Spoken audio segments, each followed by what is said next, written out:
Hey, Carp Anglers! James Sanders here from Team Fish Fries and Bottom Feeder Baits. Kenny Mack, USA CARP guy and Bottom Feeder Baits.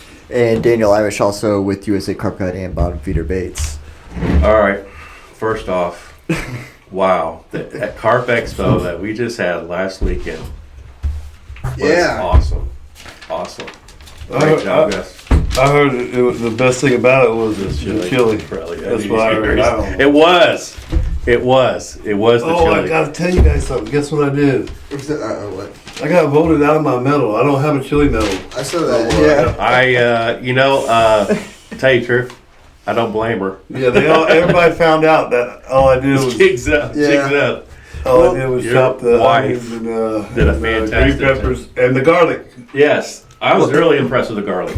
Well, thank you. Thank you. You kind of did it to yourself because I feel like for the first year, you showed behind the scenes. Well, this is her first year. I have done it all the other years. Oh, okay. Yeah. This was her. It's the same recipe, same stuff, but I actually have done it myself. No, that's not true. Carrie did it with me. I think the very first year or the second year. But yeah, it's been me. But this year was definitely all Mama. Okay, see, from the impression that I got, I was like, okay, so she's making it every year. We got to behind the scenes and see this is what goes on. Mama, your chili was on the point. Great job. Don't let babies make no chili. Don't let your babies grow up to be carp anglers. It was cool seeing, chili meat. It was cool seeing all the carp anglers come together, whether you're a pale acre, whether you're a wild water angler. Very cool to see everybody come together under the same roof and have those conversations. Yeah, I'd like to give a bunch of shout outs to David Moore, Big Carp and Tackle, coming up here from Texas. From CAG, the president, CAG president came up here. They had a great display. Barry and Sam, thank you. Yeah, World Classic Bait, good job. Magalina, you always got some great stuff. Who else? Dave Outdoors. Shocked. Can't believe the Eat game. I was shocked to see him. I was shocked. He tricked us. He did. I was like, oh my God, you are here. Even the Kansas City Carp Anglers. Thank you guys. All you anglers that from Massachusetts, PA, Texas, New York, Nick Florida. Rusi from Oregon. Man, yeah. People from the New River Carp Open as well. West Virginia. Yeah, wow. West Virginia. I would make sure that they get their shout outs. Go check out New River Carp Open on Facebook, guys. April 2026. I'm always saying, man, you build it, they come. You know what I'm saying? Dynamite. Dynamite. It's the first time that I've seen them. They were pretty cool. Cool to see them. Totally. Johnny's Juice. Them. KCCA. North Carolina. Carpet Commando. Yeah, Brandon Kim. Yeah. Brandon always brings energy. He always brings that happy face, Yeah, he's always bouncing around everywhere. Yep. I love it. Nick from West Coast Bait Boats. Yeah. Flew from California. Oregon. Oregon. Close enough. Yeah. Man, again, so this is how big this Carp Expo we have every year. All these anglers from all different parts of the states comes to one spot of Indianapolis. For as I know, this is the only expo in the United States that does this. This is only one. And I'm sure in the future, people is going to start following that. You know what I mean? But we're there. Yeah. We're even talking about getting a bigger venue and doing 2 days next year. Yeah. Oh yeah. Absolutely. Lots of big plans. We don't know next year. We don't know exactly the date because I can't reserve the spot until after January. But if you guys want to start thinking about it, start plotting your seed in that mind of yours that you guys want to come to this expo and set a booth, let us know. We'll put you down on the list. We'll get you guys all set up. Absolutely. Yeah, we can get a lot of vendors going. The more vendors that are interested in it means the more support that we have. Yes. Amen. The more fun we have. Yeah. And look at all that fun we had that day. I mean, The only thing that I don't like about it is how fast it goes. Yeah. I mean, boom, it's gone. Man. Yeah, I would love a like you guys are saying, a 2-day. That way, we can all come together after the first day. Let me day. get tired of it. I want to get tired of it. I don't know if that's going to happen, but I want to give it a shot. When we were in New England, man, my third day, my leg was tired. Yeah. I do admit on that last hour, I'm ready to go. I'm tired. I've seen you sitting down a lot. That's it.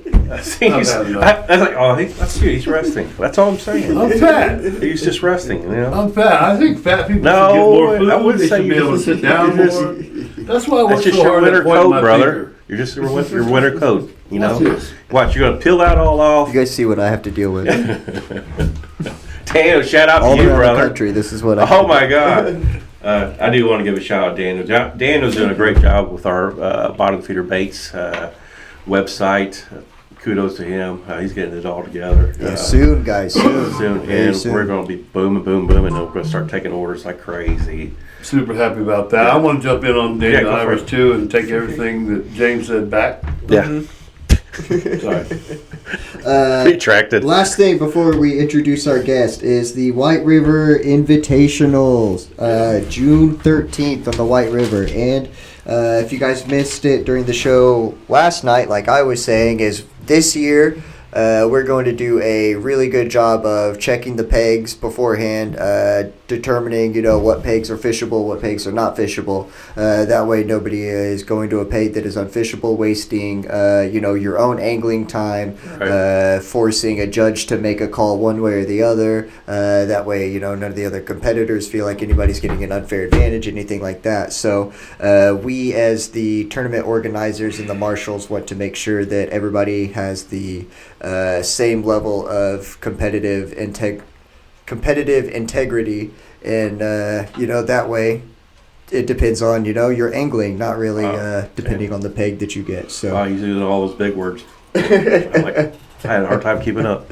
I want everybody to have the same chance. Sounds like we'll be doing more Just work. not based on your peg. It should be based on your You're right. skill of angling. And you're absolutely right about the whole So situation. we're gonna hopefully do a better job of that this year. I'm definitely gonna do it. I know James and Kenny Mack are gonna support me in that. Yes, So absolutely. June 13th, White River. So let's Fine. get out there. I also want to give another one out.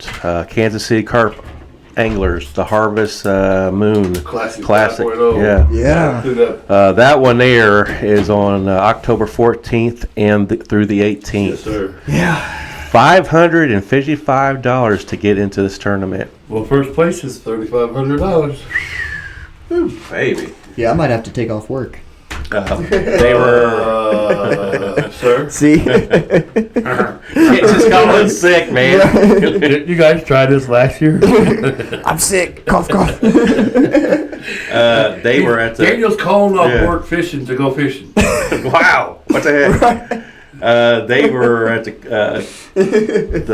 Carp Expo trying to get a lot of spots filled up for that tournament. Again, this is October. Never heard a dull moment about this tournament. No, Nothing they have about fun. great things about it. So if you guys are thinking about it, this might be a good tournament for you guys. But of course, we're like always, we're trying to be your guys' hype men for all these upcoming tournaments, Yeah. and just trying to get the carp community going, and just think about it, and just carp sport fishing. Hashtag carp sport fishing. So that's Carp sport fishing. carp sport fishing. Okay, how's that? Hashtag. Yeah, while we're talking about all these tournaments, Yeah. listen. Just between me and you, It's not. if you go to bottomfeederbait.com, you can see all the baits that are going to win you those tournaments. Go in there, check it out, and as soon as we say go, which should be tomorrow or next day, we're going to start ordering from the website. Bottomfeederbait.com. If you want your PBs, you got to get your BFBs. Amen. Yes, please wait. Please wait. Please wait until we give you the go-ahead. Please. Yeah. Please. BottomFeederBait.com. Please wait. Bottom Please wait. Is that all? Coming soon. I beg of you, wait until we give you the green light, please. It'll be so much more work for me. Please wait. Please wait. So, okay, let's get on to our yes. We have a special guest, a British one from Mom, why do you get Jamaican? Canada. First off, I want to apologize to you Canadians that the USA Olympics team won the hockey team. That's what we're starting. Okay, now I gotta know because That was deep. I mean, he has to be. I know you guys love your hockey team. Usually we, we give you a proper introduction, and then Did I mess up? James is throwing, pretty heavy shots, so I had to meet you. I love all Canadians. They're great people. I love them. So who is this guy? Tell us about him. Oh, sorry, he just popped up. Anthony Russell, welcome to the show, brother. Man, I tell you, you reached out to us, and then he said, "Man, James, I got a story to tell you," and that's what I love about it. I love these anglers that, and I've seen your content a lot. You got a great YouTube channel, and the beautiful carp that you put on the bank is just incredible. I mean, for the anglers out there that don't know you and know about your YouTube channel, why don't you tell a little bit more about it, and we just basically will feed off each other and go from there. Well, I do appreciate you having me on, guys. I wouldn't say my YouTube channel was the one. I'd say that Paul Choker's YouTube channel was the one that I featured on mostly. I'm working on mine right now. Okay. It's been a bit of a ride from day one. I've been trying to build a community here in Saskatchewan, Canada, and just to take you back. I mean, I'm a carp angler from I shouldn't say day one. I mean, when I got introduced to fishing by my father back when I was knee-high to a grasshopper, I mean, there was a little pond over the back of us, and we used to fish for roach and perch and whatever would bite on lines. Well, what got me into the carp is there were tench in this particular lake, and so I started targeting tench, and I was getting the eye of catching these tench. Well, these tench were good, maybe 4 or 5 pounds. But there'd be occasions where you just get broken off. Something had hit you and you'd just be boom, just take all your tackle. I mean, we were fishing with 4 or 5 pound line, whatever. And that's what kind of got me into the carp fishing at first. And I was a decent angler. I did well. I caught a lot of decent fish in the UK. Right. But we, myself and my family, decided to move away to Canada in 2009. Yeah. Now, being a carp angler in the UK, then, if you were to see the magazines, all you'd see is the St. Lawrence River advertised as the carp mecca. Okay. I had no idea what else we had here. So when we landed in 2009, I brought all my gear with me. And, I'm thinking that's just going to gather dust over the next few years. And it really did. I mean, it wasn't until 2019 where actually a friend of ours, she said well, I'd like to try and target carp, but I'd heard that there were carp in this particular lake, which was about 4 hours away from me. Yeah. Last Mountain Lake, right in the heart of Saskatchewan in the prairies. And in my opinion, the last place you would think back then that you would find huge carp. So I'd had a bit of intel, and I knew that there were fish in there, but I was expecting just to find 15 to 20 pound carp max. Right. So we went and did our thing and dumped a bunch of bait in. I mean, obviously the size of these lakes are ridiculous. I mean, this particular lake's 2 miles across and 60 miles long. So from a UK angler's perspective, looking at that is a little bit daunting because we used to fish in puddles. So we turned up, and I mean, sorry, I missed a part out. I became a walleye and pike fisherman because I obviously needed to put a bend in my rod. So I mean, that was basically my thing for many, many years until this day. Anyway, so we turn up. I dump in a 5-gallon pail into a spot that we figured that would, could be potentially good. we came back the following morning, fished it, nothing. Put another 5-gallon pail in, and the following morning I turned up on my own because myself, my wife, and her friend. That was the girl that wanted to catch these carp. I turned up on my own at 6 a.m. and it was like a damn dolphin show. I mean, there was fish everywhere. It was like, oh my geez, that's just unbelievable. Anyway, within 5 minutes of casting out, I was into my first fish, and it continued, fish after fish after fish. Anyway, I probably had 4 or 5 fish before I went back and got the girls, because I was having a bit of fun. And we came back and proceeded to catch many fish to 28 pound in the first day I'd ever tried targeting carp in Canada. Well, of course, that rekindled the love that I left, and that was it. The obsession was back. So with that, I think September of 2000, so that was 2019, in August. September 2019, I started the Facebook page of Saskatchewan Carp Kings. Okay. You know, when I started that, all I got was damn abuse. I mean, hang them up by the gills and kill them all, and you know, there was a bit of a Neanderthal attitude down this neck of the woods towards the fish, and I just didn't get it. But yeah, that's kind of how it all started. And then I got bitten by the bug. I mean, I was backwards and forwards trying to figure stuff out. In my mind, I was going to set up a guiding company, and set up on Last Mountain Lake, and it'd just be a piece of cake. I could bring people over from the UK. I can get people interested here, but unfortunately, it's not that easy in Saskatchewan because the laws for guiding are very, very difficult. Yeah. You basically buy a going concern and an already running outfitters, as it were. And of course, you can put your price on that, right? I mean, it's not just the fishing, it's the guide, it's the birds, it's the whatever. So that was kind of out of the question. So, I just concentrated on building a community with the Carp Kings. Yeah. And then after many, many good sessions, I mean, 'cause obviously the first session you do, when it's that good, you think, was that luck? Right. Because that can't be good. Bear in mind, I come from a country that you go out, I mean, if I did 48 hours on a lake in the UK and had 3 big fish, and when I say big, like 20, 22, 23 pounds, that would be considered a very, very successful session. Nice. Well, it was stupid. It was just fish after fish after fish after fish. You have to feed them. I mean, you have to feed them. You have to keep them there, obviously. Right. You guys know. It blew my mind to the point of that's all I was thinking about. So we went back and we did it again. And we went back and we did it again. It's like, hang on a minute, I can guarantee fish at this place. I mean, where can you go? It's crazy. Right. So, the Saskatchewan Carp Kings page, it grew a little bit. We're sitting at over 800 members now, so that's nice. Nice, yeah. Nice.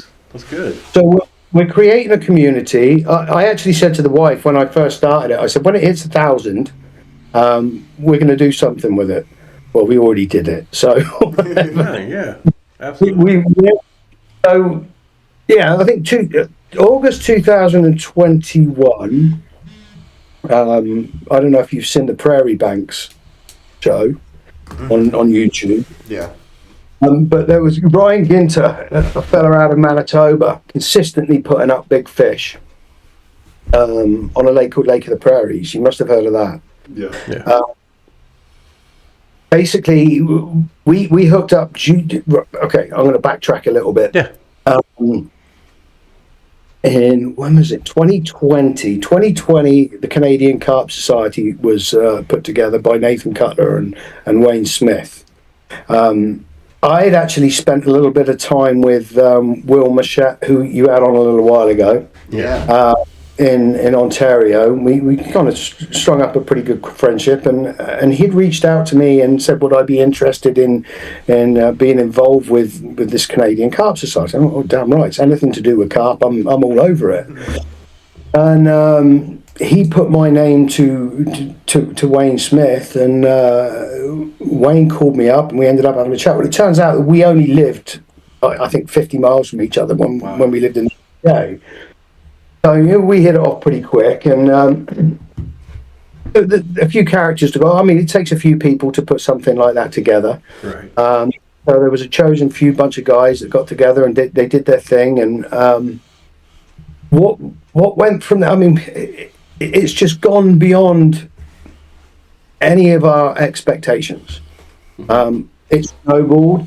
I mean, you think we're in our 6th year. Now, I know you guys have had a pretty big carp community. Yeah.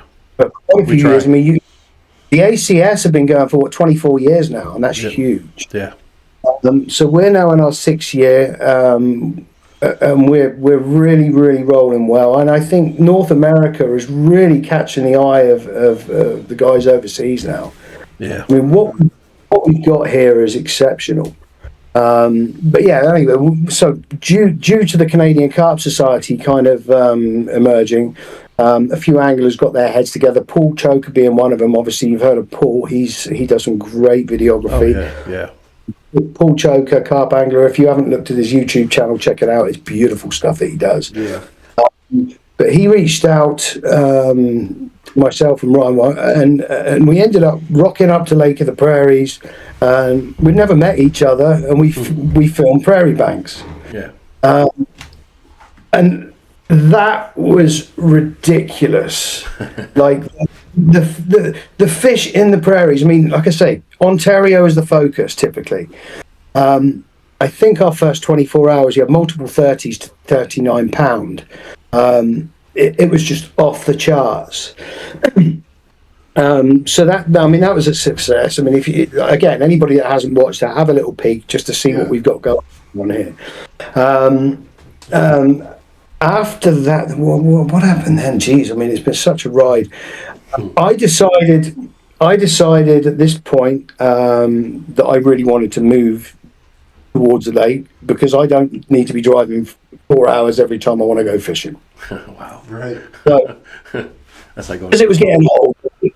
So anyway, we'd actually planned to do a Prairie Banks 2 after the Prairie Banks 1, and we decided to start Prairie Banks 2 at Last Mountain Lake. Right.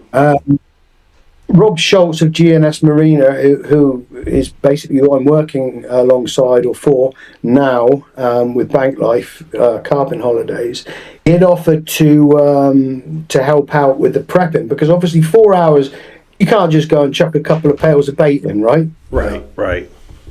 So I've been in contact with Rob and asked if he'd like to be involved with Prairie Banks too, and he seemed pretty keen and he helped out. He went and baited up. Anyway, we turn up and unfortunately the weather was just so against us. It was awful. We couldn't fish for 24 hours for the time that we were filming, and there was a bit of a time crunch. We only had, I think, 5 days on Last Mountain, and 24 hours of that were the rods were up against the bivvies. But we managed to get some good footage. I mean, it was decent. Yeah. Prairie Banks 2, I might add, is actually on Sepography in the UK, so unfortunately you can't just watch that unless you're a Sepography member. But we did okay. We got fish to like 28 pound, and that's kind of when Rob actually, he used to go.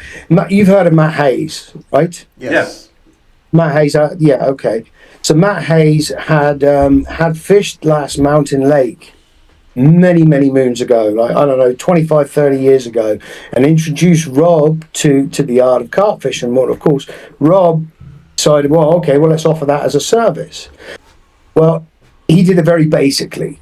It was just basic, and they were still getting results, Nice. still putting fish on the bank. So Rob saw what we were doing and kind of thought, okay, well, these guys know what they're doing. I'm going to let you take this. And that's when he offered for me to come and guide for him for the carp. But it just so happens I guide for the walleye there now too. It's become a bit and everything else. But that's how that all started, really. And now it caused us to leave our house 4 hours away and move to the lake. We bought a place on the lake. Okay. And which there's been hurdles. I think we'll get there. But I mean, the long and the short of it is, like, people just don't realise what we have in our waters. Now, you guys have it down there too, right? I mean, the hate for these fish is just beyond me. Yeah. Yep. You got to kill them all. They're ruining the waterways. They're doing this. They're doing. Bass Mountain Lake is a trophy fishery of all species. Wow. You've got 17-pound walleye, you've got 50-inch pike, and you've got carp recorded to 46 pound. Wow. You know, it's insane. It is. So, yeah, you think? I mean, what else is swimming around out there? I mean, Yeah. it's crazy. Have we got 60 and 70 pounders swimming in our waters? I don't know. Yeah, we feel the same way about Del Hollow. Yeah. The ecosystem is just about as best as it possibly could be. Oh, you got. You know, the world record, the first and second world record smallmouth came out of there, you know, so it's extremely healthy ecosystem. Yeah, well, and these big bodies of water, I've got a theory that there's multiple ecosystems within one. You know, That's fair. Because I mean, there's areas that I fish. If you find yourself a nice big silt bed, for instance, next to a nice weed bed, Yeah. opposed to just your gravel spots, you're picking up bigger fish in those silty, weedy areas for sure. It's a bigger average.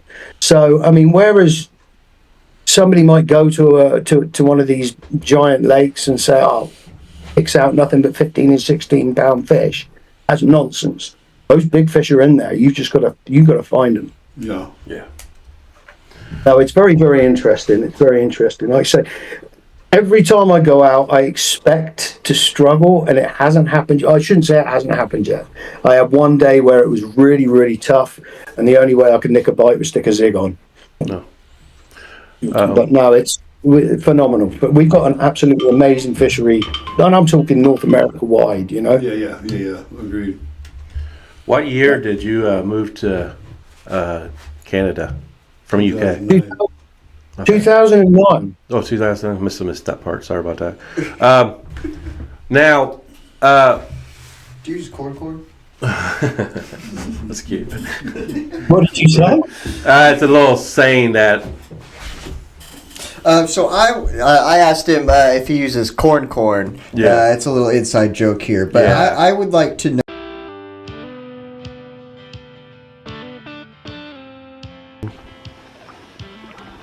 32-15.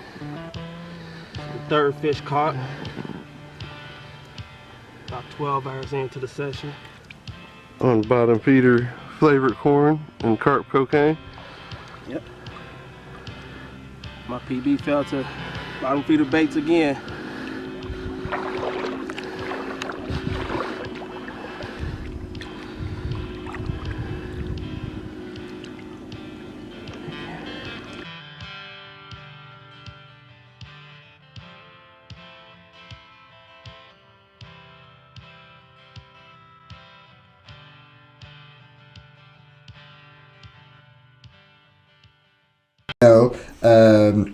A little bit more about the Canadian Carp Society. I saw the 2025 CCS SSF. Could you tell us more about that? Because I saw you were the winner of that, correct? I was, yes. Well, myself and Alicia Martin of Carping with the Martins, we teamed up for that one. And yeah, we were fortunate enough to win that challenge. It was great. One thing I'm going to make a point of right now is we're one rod in Saskatchewan too. Oh wow! Wow. One rod. That's tough. You'd think so. It really isn't. You fish one rod well, you can just I've had situations where my wife has been with me, and I haven't been able to get the second rod rigged up, and I've just given up. Yeah. That's crazy. So can you explain what is the actual name of the SSF, and what is it? Is that a tournament or? Absolutely, it is. Yes, it's a spring, summer, and fall event. Okay. So basically, the spring, you'll go out and they're both teams or singles. You record your captures, and it's your top three. The summer event was changed up a little bit last year. So we go in teams of 2, and it's kind of a knockout kind of deal. It's fantastic. Like, you know, if you want, I mean, you can either join the CCS, or you can sign up for the free newsletter to see what's going on within the community. It's pretty interesting stuff, actually. Yeah, it's very cool. I'm actually a member of the Canadian Carp Society. Galen Yerricks gifted me a membership, so it's very cool of him. Yeah, you guys do all kinds of things. Your guys' website's very cool. I would like to know, you know, I haven't really got my hands on it too much and like gone through the history and things like that. But do you guys do like educational like seminars and things like that, or are you more strictly, you know, like fishing events like tournaments and things like that? You know what I mean. We do a social every year on the St. Lawrence, which I actually drove to last year from Saskatchewan. I drove 30 hours to sit with a bunch of reprobates and get drunk go fishing for a few days. Well, it was great. I had absolute blast. It was actually the highlight of my year last year. It was so much fun. It wasn't about the fishing, it's just about the social. Yeah, just getting together. It's just good guys getting together and having a blast, you know. You know what it's like. I mean, Yeah. we're a different breed as carp anglers.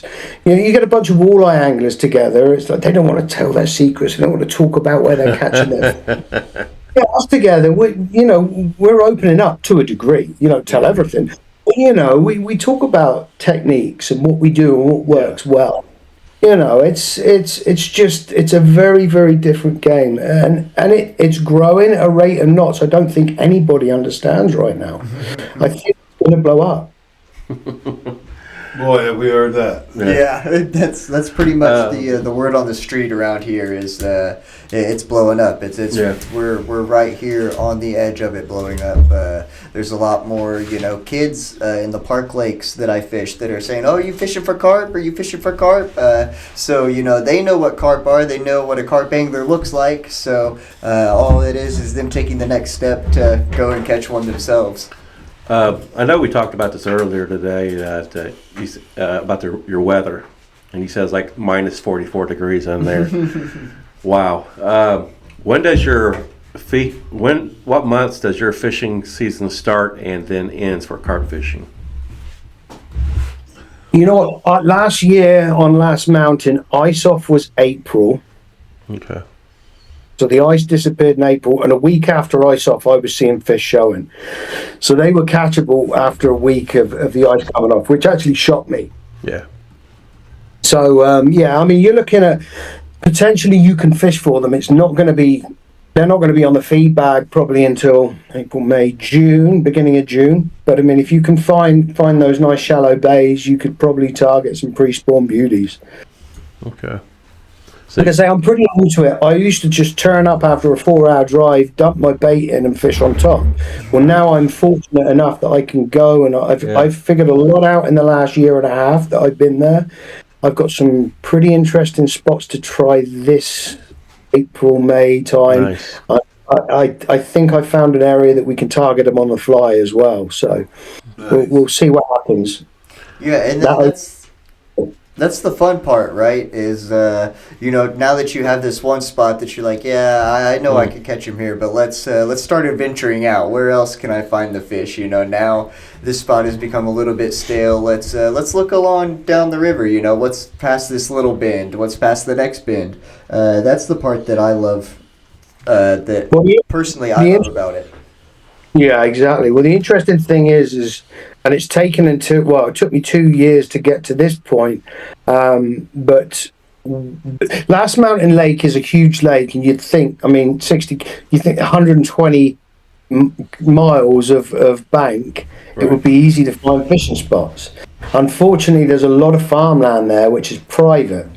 So last year, we managed to secure some private land. And that's kind of what spurred the Bank Life Carp and Holidays thing on, because we know we can put people in areas that nobody can touch. Sweet. And they're tried and tested areas. So like that. Pretty interesting stuff. Yeah. Have you been got a chance to fish inside the USA yet? Say that again, sorry? So have you came over here to the United States and fish yet? No, but it is on the list for sure. I've got a few places that I'd like to explore. One of them being, is it Blackfoot Reservoir? I'd like to have a look there. Yeah. Nice, that's a good one. That's good. Yeah. How's in your guys' area? How would the bait shops be for carp fishing? I mean, do you just go to a grocery store and get your guys' bait products, off the grocery shelves, or do you actually order over line? No, I go to my drug dealer, Carp International. Gotcha. Nice, nice. Yeah, no, everything comes from Simon Carp Kit in my world. I mean, obviously, your particle, your corn, and everything else. I mean, we're in the middle of the prairies. I've got grain for days. I mean, that side of things is easy. Yeah. Can you fish with that? Yes, you can. But I've seen the results that I get from the boilies. I mean, I actually fish with DT baits out of the. Which has proven very good to myself and a lot of other guys over here. Yeah. But I mean, a boilie's a boilie to a degree, right? Yeah. To a degree. Yeah. Okay. Sweet. I mean, you guys are putting a lot of bait out. What sort of quantities are you making over there? You're breaking up. The show's over. We gotta go.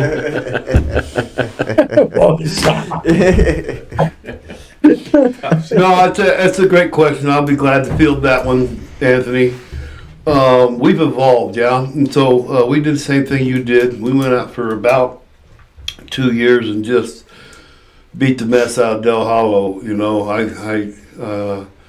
I'm ashamed to tell you how many times we blanked. I'm ashamed. But we wanted to get to where you spoke of earlier, and you gotta find them. You gotta know where they are. And when we first started, we would, fill the whole bank up with bait, with boilies, with tiger nuts and oats, and bird seed and hemp seed, and then, we'd wait 4 days before they'd come in, and you might start catching, high 20s, But as it evolved, man, we found that we pre-bait fairly good, but then during session, you just don't put hardly any bait in at all, and just on a centralized trap. And then once you capture, you let that capture tell you what to do. If it's in the range of the 20s and not necessarily the trophy we're looking for, we'll feed that trap again, but we'll move our trap. I want those fish to stay there. You guys keep on eating, and I'm gonna go out here and try to find Mom on the perimeters, and so that's sort of our style. That's sort of what we've evolved to. And I love what you said about the one rod, because I had a fella, and I hate doing this, but I'm going to plug him. I have a fella named Colin Peters. Who's that? Dang it.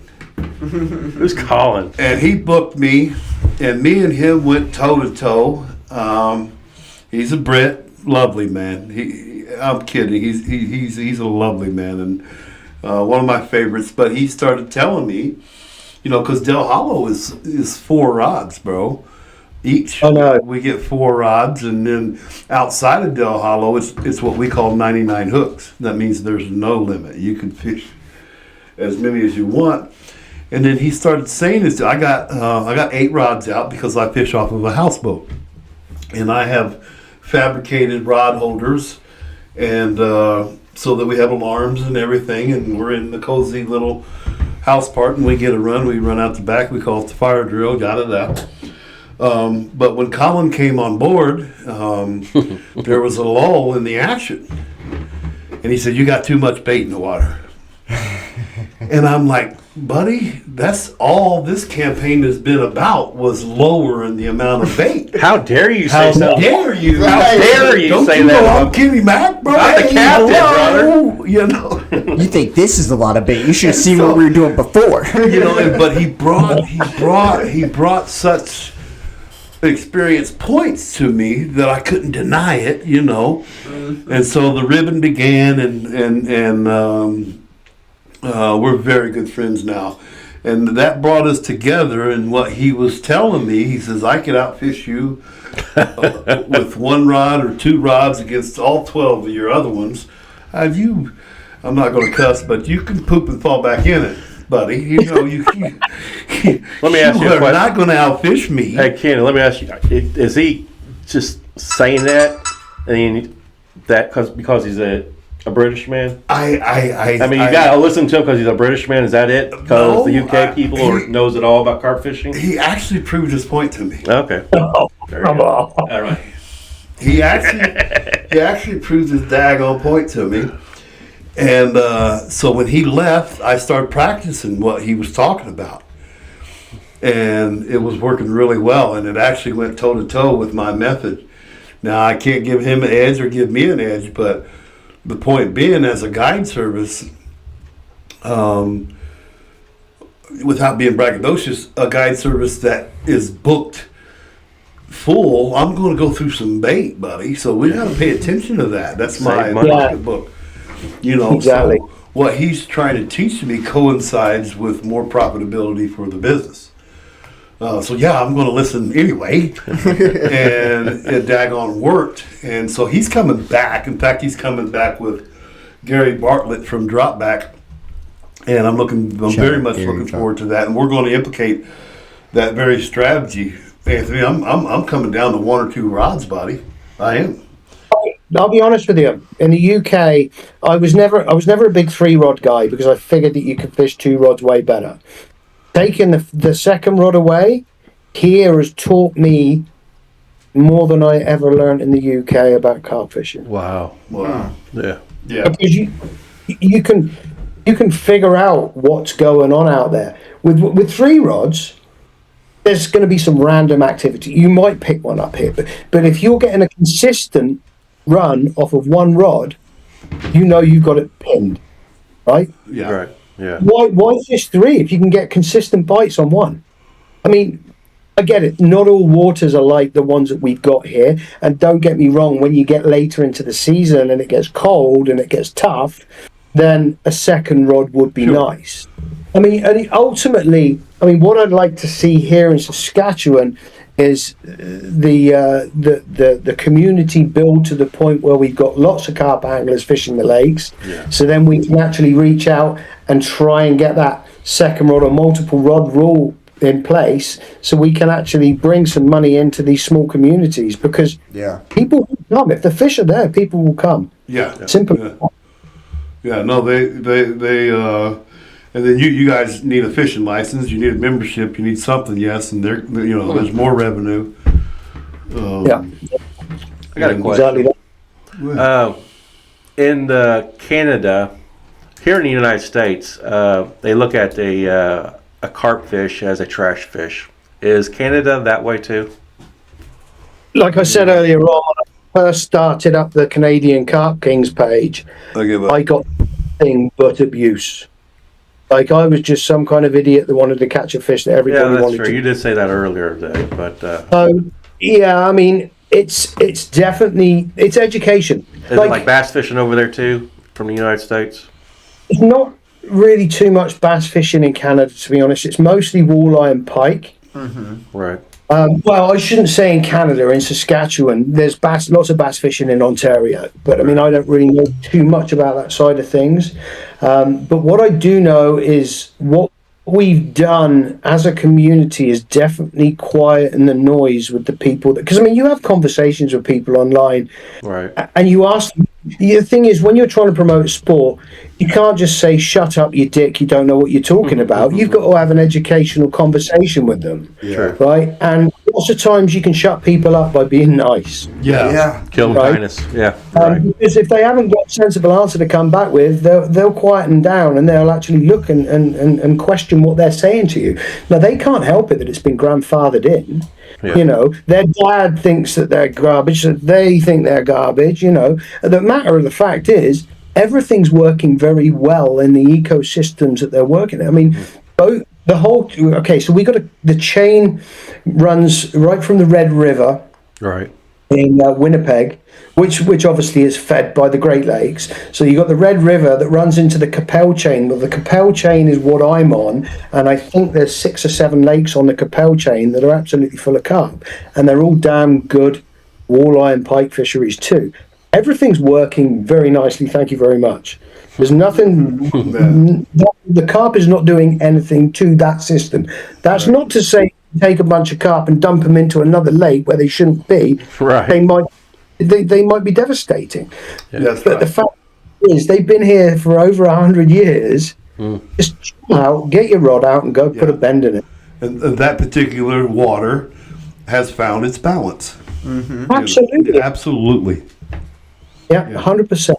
100%. As have a lot of your waters. I mean, I know the ACS have done some great work with actually banning some of the bow fishing in the waters down that neck of the woods. So's in Texas.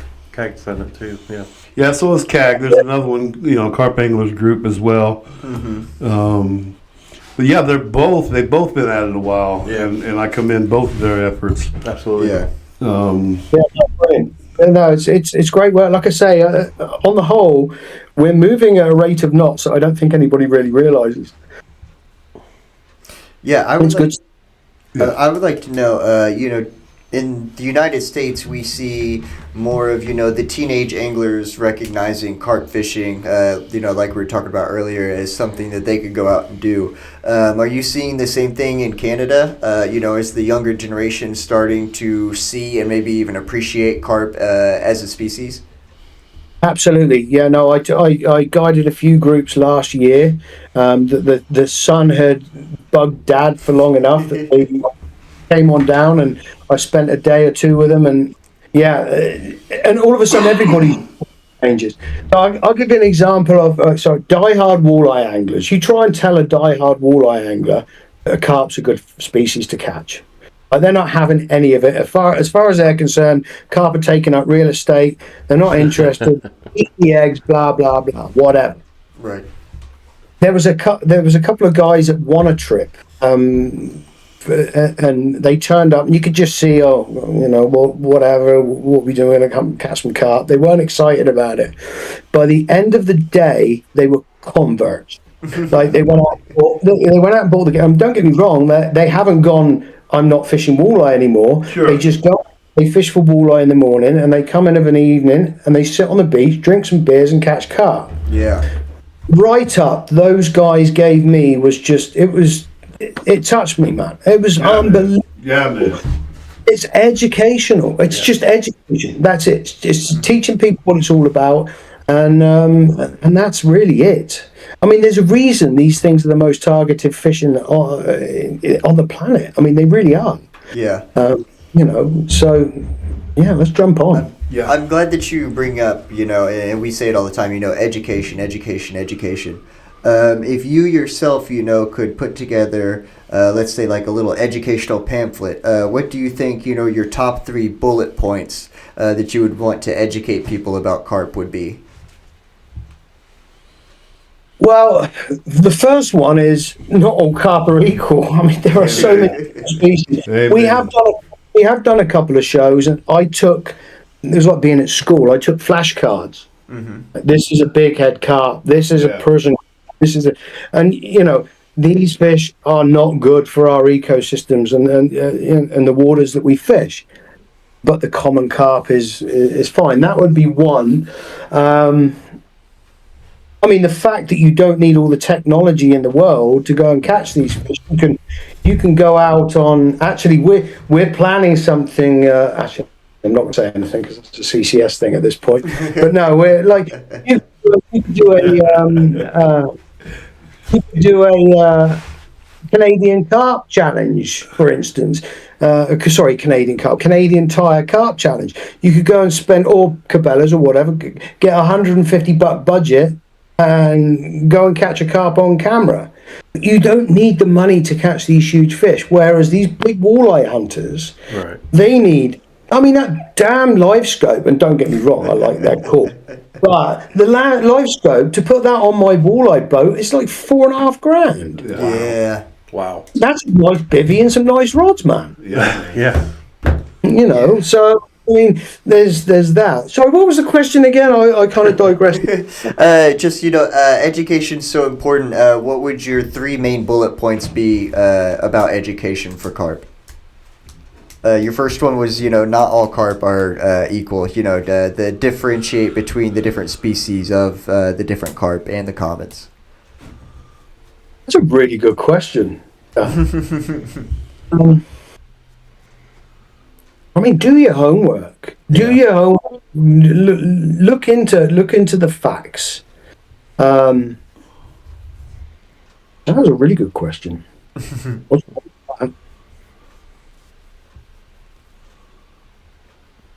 Yeah, no, you got me stumped a little bit there. Well, I like your second one, Anthony. I like find the facts, because it seems like that right there is where we're getting stuck, and it's how to get someone to do that research without being fired up. We almost have to get them fired up in order to get that type of response, and so there's some difficulties there. We've tried. We're working behind the scenes on trying to get the multi-rod rule sorted out, but I haven't got a case yet here because I don't have the quantity of anglers. Right. But I mean, the fisheries are saying, well, what if guys are going to start moving fish around from lake to lake? Well, what difference does that make whether you got 1 or 3 rods? We can catch. My best day with 2 rods, this is whilst guiding, my best day was 50 runs in a day with 2 rods whilst guiding. Like, tell me that I can't take a bunch of fish to another. I mean, it doesn't matter how many rods you use, they'll do that. I just think at the moment it's just the naivety. I mean, I even called up fisheries and I was questioning about the common carp. They didn't know what I was talking about. Talking about the Prussian carp and this. No, buddy, no, that's not what I'm talking about. The common carp. There's no information on these fish, unfortunately. That's our job. We are the ones that have to bring that forward. Right. Yeah. I think it's funny about the rod rule as well, because here in the States, depending on what state you live in, you get 2 to 3 to 4 rods, but for some reason it's always either the far left rod or the far right rod that's catching all the fish, no matter how many rods you have in the water. I'm not really sure why it is. Right? Yeah. No, it's fun. Like I say, when I first started fishing carp here, I was like, well, how can I fish for carp with 1 rod? It's because it's ingrained into a Brit's mind that it's a multiple rod sport. Right. It really isn't. I mean, I've 100 on 1 rod in a week, over 100 fish. I think 8 of them were over 30 pound. That's amazing, Anthony. Yeah. The numbers are ridiculous. It's ridiculous. There was actually a show back in the early 90s called Ton Up at Lac de Deux, which is on Shantycock in France. That was Kevin Maddox and who's the other? Alan Taylor. Kevin Maddox and Alan Taylor. Alan Taylor is now no longer with us, unfortunately, but fantastic angler. Those guys did a ton of fish in a week on Shantycock back in the 90s, and that was huge. We've done that on multiple occasions here. It's ridiculous. So I mean, the fishing that we've got is next level. People really need to pay attention to what we have in our waters. I mean, at the end of the day, when you were a kid, and I've said this to so many people, when you were a kid and you got your fishing rod out, you sat there and what do you want to do? You want to catch the biggest, baddest fish in the water, don't you? Yeah. There they are. The only other fish is a sturgeon. Can give you that kind of battle, really. In fresh water. No, we're very, very fortunate to have what we've got. It's just underutilized. Yeah, it's funny because we can verify what you're saying. When we come to a spot or we're about to launch our vessel, and you got a family or some kids, fishing. What you fishing for? Whatever a bite. Yeah. Let me show you something. What's the space? Yeah. So, but I mean, and honestly, it's at the point now. I mean, I've caught a lot of fish in my years, I get just as much, if not more, of a buzz by putting somebody else on fish. Somebody that hasn't experienced it, I get more of a buzz watching those guys' face light up. We're the same, brother. Yep. Same What's exact going way. on? Yeah, we're the same. You know, I mean, don't get me wrong. It's always nice to go out and do a little bit for yourself, but Sure. I really never have a bad day watching other people catch fish. Never. No, love it. Don't get me wrong. I haven't done a Canadian 40 yet. I've done a 39. I haven't done a 40. One of my clients caught a 40. I might be a little. It wouldn't bother me that much, right? Yeah. Wow. They might come up missing, yeah. Yeah. Well, thank you. We are coming towards the end of our show. Yeah. I do want to personally thank you for your time. Appreciate you. And is there any shout outs or anything like that? Anybody that you want to thank? Any organizations that you want to thank before we do end the show? Huge shout out to the Canadian Carp Society and Sir. all involved. Everybody's doing a fantastic job. And I think I may have said this earlier on, but if anybody wants to get involved with the newsletter, it's free. Okay. See what's going on within the group. It's growing at a rate of knots. Like I said, none of us thought was possible. And just let's all bond together and let's make this thing huge. Amen. Yeah. Amen. Nice. That's what I like. Yeah. Yeah. Amen. I'm going to reach out to you, Anthony. We've got much to discuss. Yeah, absolutely. Anytime, my friend. Yeah, we have much to discuss. And so I do appreciate you coming on the show. Yeah. You've had me in all the entire time. So, Yeah. you are what we after. You know, Yeah. you are, and I believe you're going to be a pivotal part in what we're after. We need that passion, brother. We do. We need your passion. Truly Yeah. do. Maybe do Take all- maybe move from a bloody good job that paid good money to like, I mean, geez, what's wrong with me? But no, I mean, it is what it is. Nothing's easy. If it was, everybody would be doing it, right? That's what So I say. Yeah, I think we're barking up the right tree, to be honest. agreed. Agreed. Okay, gentlemen, thank you so much for having me on. Oh, thank you. Thank you very much. Talk Thank you. soon. Thank you. Have a great rest of your night. Yeah, see you guys. Hey, bud. Wow. Oh, man, he brought the heat. I tell you what, you can look in his eyeballs. Yes. See. The passion. Yeah. You can see. He loves carpet. And I love how methodical he is. You know, we beat ourselves up every day for exactly what he's talking about. And, you know, the thing I was talking about with Colin Peters coming out, Yeah. challenge me. Yeah. Challenge me. Bring it. You know, I think once you settle into a style, if you don't continue to tweak that style, I think you're continuing to go backwards. And so I welcome those types of thoughts, you know, Yes. because if he'd have said that to me like a year and a half ago, I would have said you bumped your head. Right. Same as I told Colin Peters. Wait. I get 4 poles. You get 1. And you're going to outfish me.